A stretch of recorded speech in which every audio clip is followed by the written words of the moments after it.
ඕනම account එක account management එක බලා ගන්න විදිහත් කියලා දෙන්නේ. මම දැන් මෙල්බට් එකට ගියා නම් මෙල්බට් එකේ app එකට ගියාම මේ වගේ option ටිකක් පෙන්නනවා. මේකේ ඔයාලා බලන්න ඕනේ මේ others කියන එක. others කියන එකේ මේ උඩම තියෙන account management කියන එක. ඒකෙදි අපි කරපු කියපු හැම දෙයක්ම මේක බලන්න පුළුවන්. මේකේ අවසාන ටික මට පෙන්නනවා අද කරපු දෙයක්.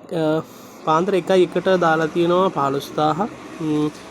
අද උදේ 7:26ට 1:30ක withdrawal එකක් දාලා තියෙනවා. එතකොට මෙතන වලට පේන ඇති ඔය තැඹිලි පාටෙන් පෙන්වන්නේ ඔයා ඇප් එකෙන් සිස්ටම් එකෙන් 1:30 withdrawal එක හරියට කරලා තියෙනවා. එතකොට ඔයාලට පේනවා නිල් පාටින් ඉරක් වෙලා එතන පේනවා. ඒ කියන්නේ ඔයා ආපු ස්ලිප් එක ඒජන්ට් අරගත්තා කියලා. හදිස්සියවත් ඔතන ඔයා ඔය ආපු ස්ලිප් එක කැන්සල් කරොත් ඔතන රතු පාට මාකයක් විදිහට පෙන්නනවා යූසර් කැන්සල් බයි ස්ලිප් කියලා. මේක තමයි account management එකේ තියෙන විස්තරේ.